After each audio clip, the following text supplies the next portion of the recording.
आप सभी को नमस्कार। स्वागत है आप सभी का हमारे अकेडमी में। तो यहाँ पर आज हम परसेंटेज की बात करेंगे। तो आप में से जिस किसी ने भी पिछली क्लासेस को नहीं देखा है तो आप सभी सीरियल वाइज जो है सभी क्लासेस को देखें ताकि आप बहुत ही अच्छी तरीके से परसेंटेज को समझ सकें।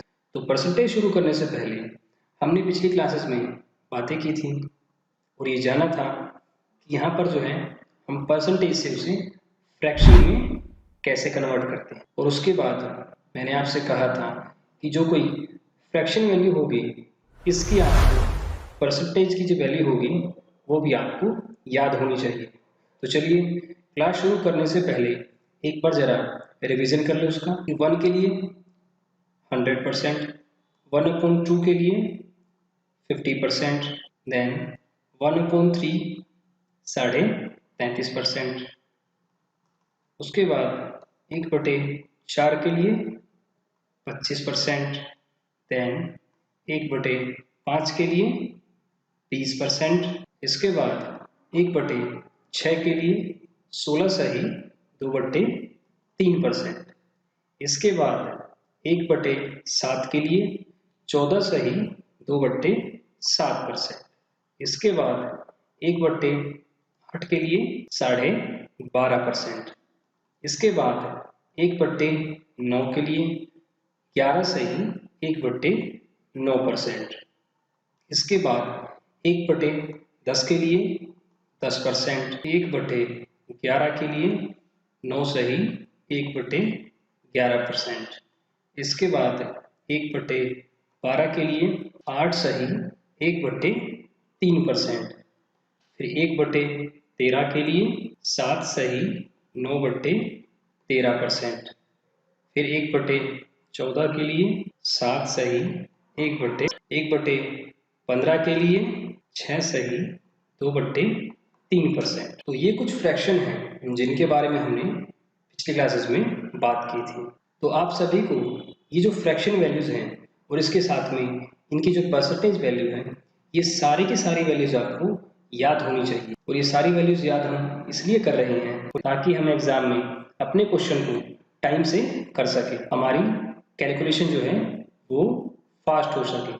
इसके लिए आपको ये सारी ही वैल्यूज को, सारी ही फ्रैक्शन वैल्यूज को परसेंटेज में याद करना होगा। इसके साथ ही आपको मिक्स फ्रैक्शन के कुछ कॉन्सेप्ट जो है वो पता होने चाहिए। मिश्रित भिन्न कहते हैं, इसमें एक हमारा कंप्लीट नंबर होता है और एक हमारी फ्रैक्शन होती है जो कि P/Q की फॉर्म में होती है। यानी आप कह सकते हैं मिक्स फ्रैक्शन की जो फॉर्म होगी वो होगी हमारी एक कंप्लीट नंबर और फिर एक फ्रैक्शन जो कि P/Q की फॉर्म में होगी। एग्जाम्पल के लिए जैसे हम 2.5 लिखते हैं तो यहाँ पर देखा आपने ये 2 जो है ये अपने आप में कंप्लीट नंबर है और ये 1/2 जो है ये एक फ्रैक्शन है। तो इस तरह से जब हम किसी भी नंबर को डिनोट करते हैं तो इसे ही कहते हैं हम मिक्स्ड फ्रैक्शन। तो इस तरह से हम मिक्स्ड फ्रैक्शन को 2 + 1/2 की फॉर्म में भी लिख सकते हैं। ये दोनों ही बातें आपस में बराबर होती हैं, चाहे आप इसे इस तरह से लिखें चाहे आप इसे इस तरह से प्लस का निशान लगा कर लिखें। जब हम इस फ्रैक्शन को सिंप्लीफाई करते हैं तो हम 2 और 2 के आपस में कर देते हैं मल्टीप्लाई। क्या कर देते हैं? मल्टीप्लाई, हिंदी में कहें तो गुणा। और उसके बाद जो हमारे पास रिजल्ट आएगा उस रिजल्ट के अंदर हम 1 को उसमें प्लस कर देंगे। तो यानी आप कह सकते हैं कि यहाँ जो हमारा कंप्लीट नंबर होगा और यहाँ पर जो हमारे न्यूमरेटर और डिनोमिनेटर होंगे तो सबसे पहले हम डिनोमिनेटर की कंप्लीट नंबर से कर देंगे गुणा, इंग्लिश में कहें तो मल्टीप्लाई। और उसके बाद यहाँ पर जो हमारा रिजल्ट आएगा इन दोनों ही का जो हमारे पास प्रोडक्ट आएगा उस प्रोडक्ट में हम न्यूमरेटर को जोड़ देंगे। क्या करेंगे? प्लस कर देंगे। तो इस तरह से हम मिक्स्ड फ्रैक्शन की फॉर्म को कन्वर्ट करते हैं। तो जैसे कि अब हम इसे कन्वर्ट करते हैं तो 2 को जब हम 2 से मल्टीप्लाई करेंगे तो आएगा हमारा 4 और जो हमारा रिजल्ट आया उस रिजल्ट में हम न्यूमरेटर वाले नंबर को जोड़ देंगे तो 4 + 1 हो जाएगा हमारा 5 और अपॉन में हमारा 2।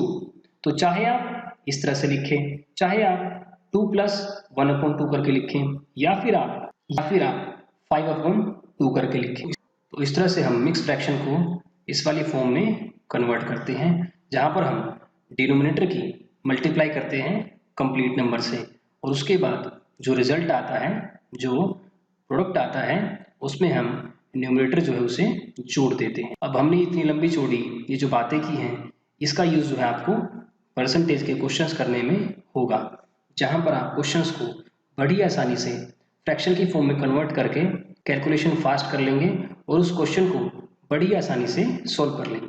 चलिए अब हम कुछ एग्जाम्स के क्वेश्चन देखें।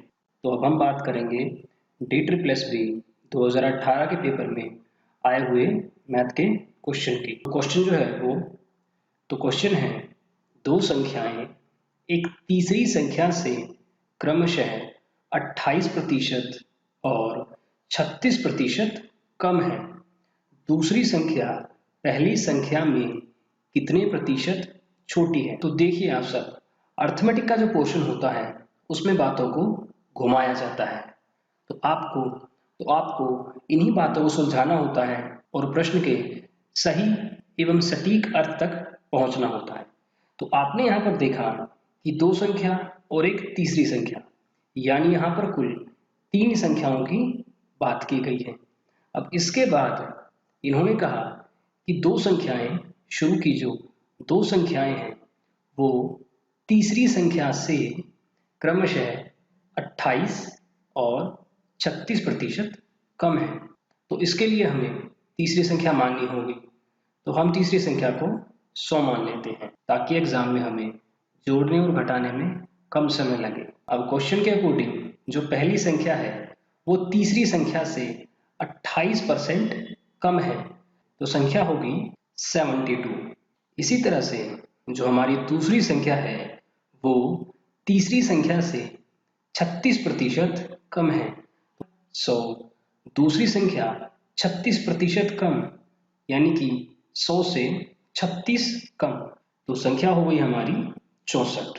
तो इस तरह से हमने तीसरी संख्या को 100 माना। उसके बाद क्वेश्चन के अकॉर्डिंग पहली संख्या जो है वो तीसरी संख्या से 28% कम है, तो ये हो गई इससे 28% कम, और दूसरी जो संख्या है वो तीसरी संख्या से 36% कम है। तो इस तरह से अब हमारे पास 3 नंबर आ गए। अब क्वेश्चन में पूछा है दूसरी संख्या पहली संख्या से कितने प्रतिशत छोटी है। तो अब आपको बताना है कि ये जो दूसरी संख्या है वो पहली संख्या से कितने प्रतिशत छोटी है। तो आप इन दोनों के बीच का डिफरेंस देखिए, तो डिफरेंस आएगा इन दोनों के बीच का 8, तो इन दोनों के बीच का डिफरेंस 8। अब दूसरी संख्या 8 कम है किस पर? पहली संख्या पर, तो पहली संख्या हो गई हमारी 72। तो इस तरह से दूसरी संख्या पहली संख्या से कितने प्रतिशत छोटी है? प्रतिशत निकालने के लिए हम लगा देंगे 100। अब इसके बाद इसे हम सॉल्व करेंगे, तो 8 1 जा 8 और 8 9 जा 72।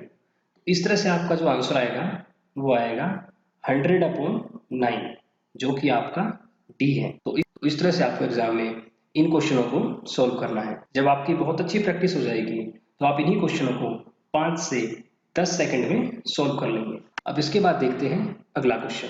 अगला जो क्वेश्चन है वो है, दो संख्याएं एक तीसरी संख्या से क्रमशः 28% और 36% कम है।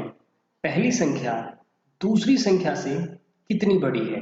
अब आप में से कई लोग सोच रहे होंगे कि ये क्वेश्चन तो रिपीट हो गया, तो ऐसा नहीं है। तो पिछले क्वेश्चन में पूछा था दूसरी संख्या से पहली संख्या कितनी कम है, यहाँ पर पूछा है पहली संख्या दूसरी संख्या से कितने प्रतिशत बड़ी है। और ये दोनों ही क्वेश्चन DSSB 2018 में आए हुए हैं। तो अब आप खुद ही अंदाजा लगा सकते हैं कि DSSB जो है कितने सिमिलर क्वेश्चन देता है। इन्होंने जो है डाटा भी चेंज नहीं किया, सिर्फ क्वेश्चन की लैंग्वेज बदल दी, बाकी सारा का सारा क्वेश्चन जो है वो एज इट इज रहा। अब जरा आप इसे सॉल्व कीजिए और बताइए कि इसका आंसर जो है क्या आएगा। तो अब इसे सॉल्व करते हैं। तो यहाँ पर देखा आपने कि यहाँ पर भी बात की गई है 3 संख्याओं की। तो यहाँ पर हमारी पहली, यहाँ दूसरी, यहाँ तीसरी संख्या। अब क्वेश्चन के अकॉर्डिंग दो संख्याएं एक तीसरी संख्या से 28% और 36% कम है, तो तीसरी संख्या को हम मान लेते हैं 100। अब इसके बाद पहली संख्या जो है वो 28% कम है, तो 100 में से जब आप 28 को घटाएंगे तो आपके पास नंबर आएगा 72। इसी तरह से दूसरा जो नंबर है वो 36% कम है, तो 100 में से 36 जब आप घटाएंगे तो 100 में से जब आप 36 माइनस करेंगे तो आपके पास आएगा 64। तो आपने देखा ये क्वेश्चन जो है पिछले क्वेश्चन की तरह ही बनता गया। अब इसके बाद पहली संख्या दूसरी संख्या से, यानी यहाँ पर पहली संख्या जो है वो दूसरी संख्या से कितने प्रतिशत बड़ी है, तो इसके लिए हम दोनों का डिफरेंस निकाल लेंगे और इन दोनों का डिफरेंस आएगा 8। तो अब आपके पास नीचे जो वैल्यू आपको रखनी है, जिसे आप ओरिजिनल वैल्यू कहते हैं, जिस पर आप परसेंटेज कैलकुलेट करते हैं, वो रखेंगे आप 64 और ऊपर आ जाएगा इन दोनों का डिफरेंस। और इसके बाद परसेंटेज निकालने के लिए इसे कर देंगे 100 से मल्टीप्लाई। अब आप इसे जब सोल्व करेंगे तो 8 1 ज़ा 8, 8 8 ज़ा 64। अब इसके बाद यहाँ आपका आया 100/8, लेकिन क्वेश्चन में कहा 1 दशमलव स्थान तक, यानी कि आपको इसको डेसिमल तक सोल्व करना है। तो करते हैं इसे सोल्व। तो इस तरह से जब हम इसे सोल्व करेंगे तो 8 1 ज़ा 8, इसके बाद 0, देन 8 2 ज़ा 16 एंड देन इसके बाद पॉइंट लगा के 8 5 ज़ा 40। तो आंसर आएगा 12.5%। तो इस तरह आपने देखा 12.5% इसका आंसर आया, जो कि हमारा ऑप्शन ए है। तो आप जो है कभी भी नीचे जो हम वैल्यू रखते हैं इसको लेकर कंफ्यूज ना हो। इसके लिए हम शॉर्ट ट्रिक याद रखेंगे, वो ये इसी नंबर के साथ में अगर से, का, के इस तरह के कुछ अगर वर्ड्स लगे हो, वो नंबर आता है हमारा नीचे, तो वो नंबर रखते हैं हम नीचे डिनोमिनेटर की जगह। जैसे यहाँ पर लिखा था दूसरी संख्या से, तो इसलिए हमने इसे रखा नीचे।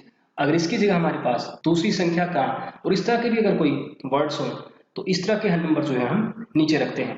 बाकी आप क्वेश्चन को जितना अच्छे से समझेंगे, जितनी अच्छी आपकी प्रैक्टिस होगी, तो आप क्वेश्चन की सेंस निकाल पाएंगे और उसके बाद आपको खुद ही पता लग जाएगा कि नीचे जो है वो कौन सी वैल्यू आएगी। तो इस तरह से आप क्वेश्चन को सॉल्व कर सकते हैं। अब हम बढ़ते हैं परसेंटेज की दूसरी टाइप की तरफ। परसेंटेज की इस वाली टाइप से भी DSSB ने क्वेश्चन पूछे हुए हैं। तो अब हम परसेंटेज की इस टाइप को कंप्लीट करेंगे।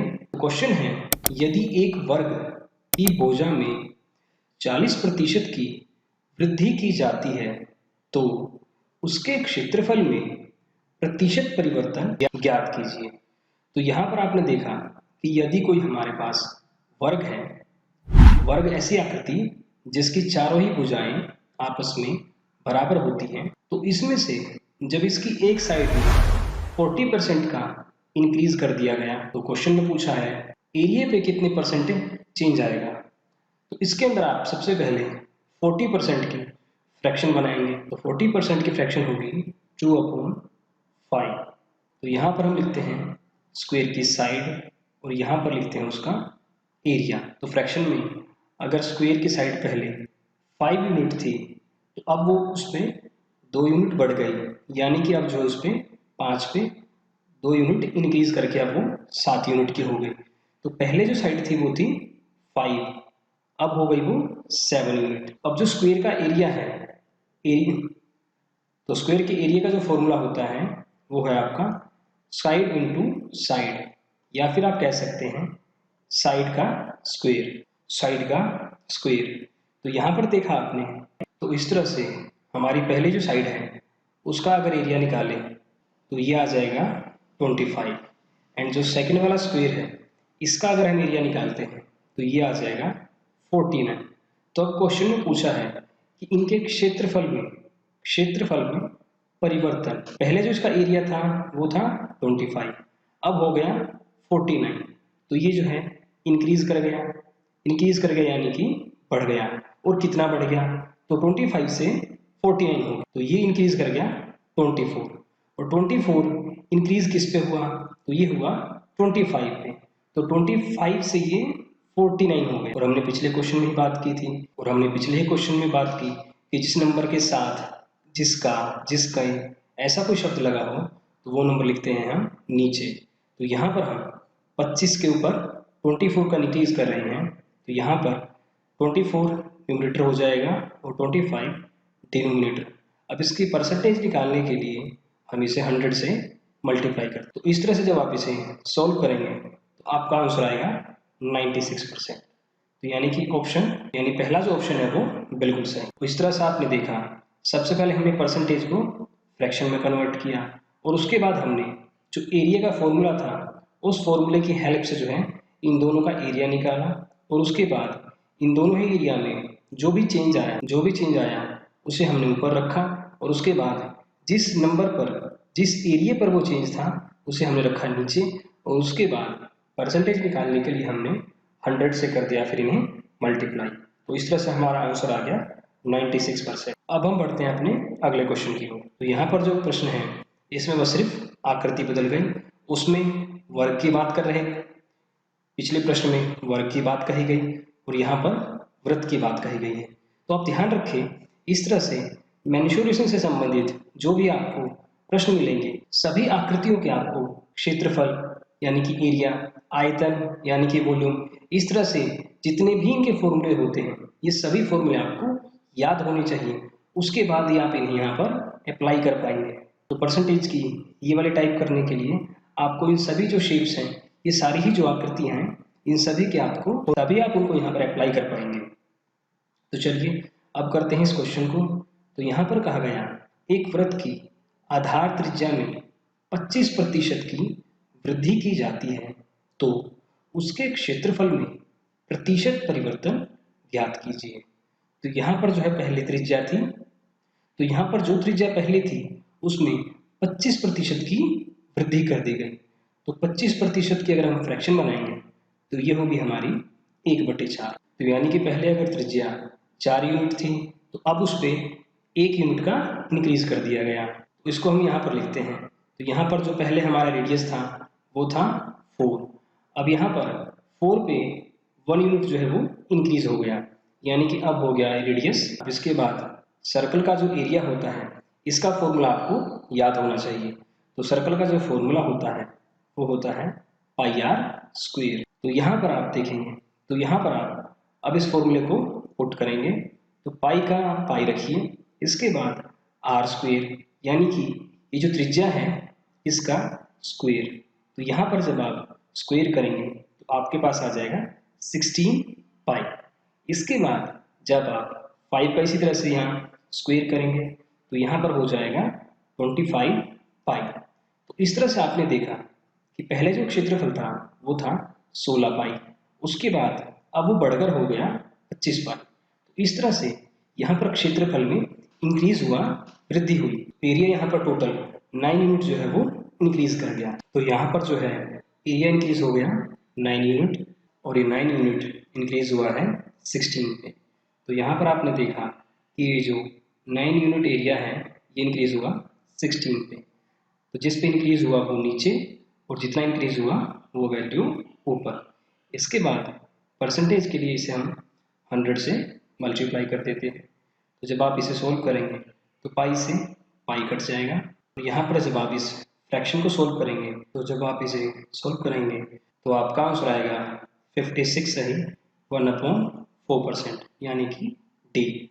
और इस फ्रैक्शन को सोल्व करने की आपको प्रैक्टिस होनी चाहिए। तो इस तरह से आप इन टाइप्स को करेंगे। इसके लिए मस्ट है, ये ज़रूरी है कि आपको इसमें जो भी शेप्स दी गई हैं उनके आपको फॉर्मूले याद होने चाहिए, तभी आप उन सभी फॉर्मूलों को यहाँ पर अप्लाई कर पाएं। इसके साथ ही इस तरह के क्वेश्चंस में एक बात और ध्यान रखें कि यहाँ पर अगर फॉर्मूले के अंदर कोई वैल्यू अगर कांस्टेंट है, कोई वैल्यू अगर कांस्टेंट है तो आप उसे टोटली अवॉइड कर सकते हैं। जैसे कि यहाँ पर ये पाई और ये पाई, तो यहाँ पर अगर आप इस पाई को टोटली अवॉइड भी कर देंगे तो भी आपके आंसर पे कोई फर्क नहीं पड़ने वाला है। तो आप अपनी कैलकुलेशन को एग्जाम में आसान रखने के लिए इस पाई को अवॉइड कर सकते हैं और सीधे सीधे 4 का स्क्वायर कर सकते हैं 16 और 5 का 25, और इसके बाद 16 और 25 को आपस में कंपेयर करके सीधे सीधे यहाँ पर इसका आंसर निकाल सकते हैं इस पाई को अवॉइड करते हुए। तो आप ये ध्यान रखें कि परसेंटेज की इस वाली टाइप में जो फॉर्मूला होगा आपका, उस फॉर्मूले के अंदर जो भी वैल्यू कांस्टेंट दी हुई होगी, जो भी वैल्यू कांस्टेंट होगी, आप उसे टोटली अवॉइड कर सकते हैं। इससे आपके आंसर पे कोई फर्क नहीं पड़ने वाला। तो चाहे आप उसे यहाँ पर लिखें या ना लिखें, इससे आपके आंसर पे कोई फर्क नहीं पड़ेगा। तो चलिए अब हम देखते हैं इसी टाइप से DSSB में जो क्वेश्चन आए। तो ये जो क्वेश्चन है ये DSSB 2018 के पेपर में आया हुआ है। तो क्वेश्चन है, यदि किसी घन के प्रत्येक किनारे को 50% बढ़ा दिया जाए तो उसके पृष्ठीय क्षेत्रफल में कितने प्रतिशत की वृद्धि होगी। तो यहाँ पर आपने देखा, यहाँ पर जो है आकृति बदल गई और जो पूछा है वो बदल गया। इस वाले टाइप में आप हमेशा ही ध्यान रखेंगे कि आपको सारी ही आकृतियाँ, सारी ही शेप्स याद होनी चाहिए और साथ ही उनसे रिलेटेड जो भी फॉर्मूले होंगे वो सभी आपको याद होने चाहिए। तो चलिए अब सोल्व करते हैं इस क्वेश्चन को। तो यहाँ पर एक क्यूब की बात की गई है। तो क्यूब जिसका एरिया जो है वो बढ़ा दिया है 50%। कितने परसेंट? 50%। और 50% की फ्रैक्शन की बात करें तो यानी कि 1/2। तो यहाँ पर अगर एरिया पहले 2 यूनिट था तो 2 यूनिट पर 1 यूनिट अब वो बढ़ चुका, यानी कि अब 2 से 3 हो चुका है। तो यहाँ पर हम लिखते हैं साइड ऑफ क्यूब। तो पहले जो है क्यूब उसकी साइड थी 2, अब 2 यूनिट पे 1 का इंक्रीज कर दिया, बढ़ा दिया गया है। दूसरा क्यूब होगा उसकी नई साइड हो जाएगी 3। अब इसके बाद तो यहाँ पर बात कही गई है पृष्ठीय क्षेत्रफल को लेकर। तो ये जो क्षेत्रफल है, ये जो एरिया है, अब ये जो एरिया है वो आपको, अब इस एरिया के लिए आपको क्यूब का एरिया, अब इसे सोल्व करने के लिए आपको क्यूब के पृष्ठीय क्षेत्रफल का फॉर्मूला पता होना चाहिए, तो जो कि है 6a²। अब इस वैल्यू को हम यहाँ पर पुट करेंगे। तो जब आप इसे पुट करेंगे तो यहाँ पर 6 × a² यानी कि 6 × a² और नीचे भी 6 × a²। तो जब आप इसे सोल्व करेंगे यहाँ पर आ जाएगा आपका 24 और जब आप यहाँ इसे सोल्व करेंगे आ जाएगा आपका 54। तो अब क्वेश्चन में पूछा क्या है कि पृष्ठीय क्षेत्रफल में कितने प्रतिशत की वृद्धि होगी।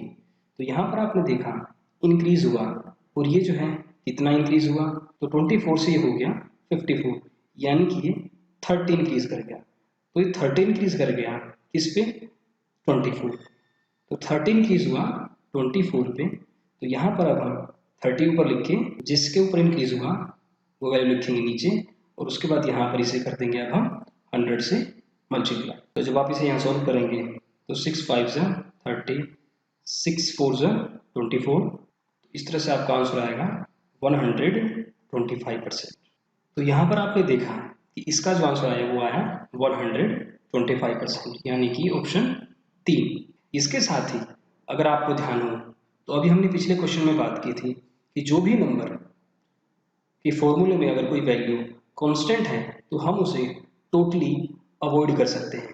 तो यहाँ पर देखा आपने कि 6 जो है वो कांस्टेंट रहा, तो 6 को यहाँ पर हम अवॉइड कर सकते हैं, यानी कि हम यहाँ पर अगर फॉर्मूले में इस 6 को नहीं लिखते तो भी हमारे आंसर पे कोई फर्क नहीं पड़ता।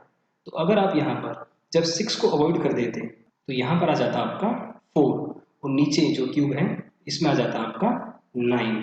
इसके बाद जब इन्हें हम कंपेयर करते हैं तो यहाँ पर देखते हैं आप, तो यहाँ पर हम देखते हैं कि 4 से ये 9 हो गया। तो यहाँ पर आपने देखा कि ये 5 इंक्रीज कर गया, तो यहाँ पर 5 इंक्रीज हुआ 4 पे और परसेंटेज निकालने के लिए इसे हम 100 से मल्टीप्लाई कर देंगे। तो जब आप इसे सोल्व करेंगे तो आंसर आएगा 125%। तो इन क्वेश्चंस को करने के लिए आप इस बात का ध्यान रखें कि फॉर्मूले के अंदर जो भी वैल्यू कांस्टेंट दी गई है उसे आप अवॉइड कर सकते हैं, ताकि एग्जाम में आप अपना टाइम बचा सके, क्योंकि इसे अवॉइड करने से क्वेश्चन के आंसर पे किसी तरह का कोई फर्क नहीं पड़ेगा, आपका आंसर बिल्कुल सही आएगा।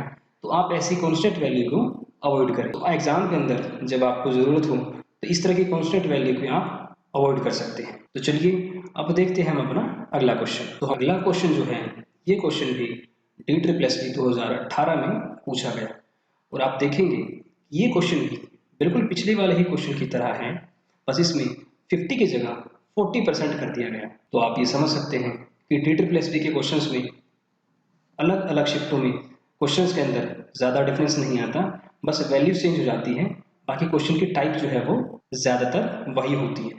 तो यहाँ पर अब हम इसे सोल्व करेंगे। 40% की फ्रैक्शन होगी 2/5। तो यहाँ पर जो साइड है क्यूब का वो 5 यूनिट से 2 यूनिट इंक्रीज कर गया, यानी कि अगर वो पहले 5 था तो अब वो 2 बढ़कर हो जाएगा 7। और यहाँ पर जो एरिया होगा, एरिया के लिए हमने फॉर्मूला देखा 6a²। तो यहाँ पर जैसे हमने बात की 6 जो है वो दोनों ही जगह कांस्टेंट रह जाएगा, तो हम इसे टोटली अवॉइड कर सकते हैं। तो यहाँ पर हम सिर्फ a² से इसे सॉल्व करेंगे।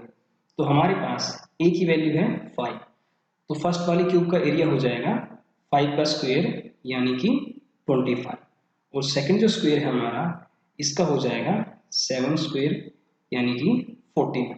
तो आपने देखा 25 से 49 हो गया, तो ये जो है इंक्रीज कर गया कितने यूनिट, 24 यूनिट।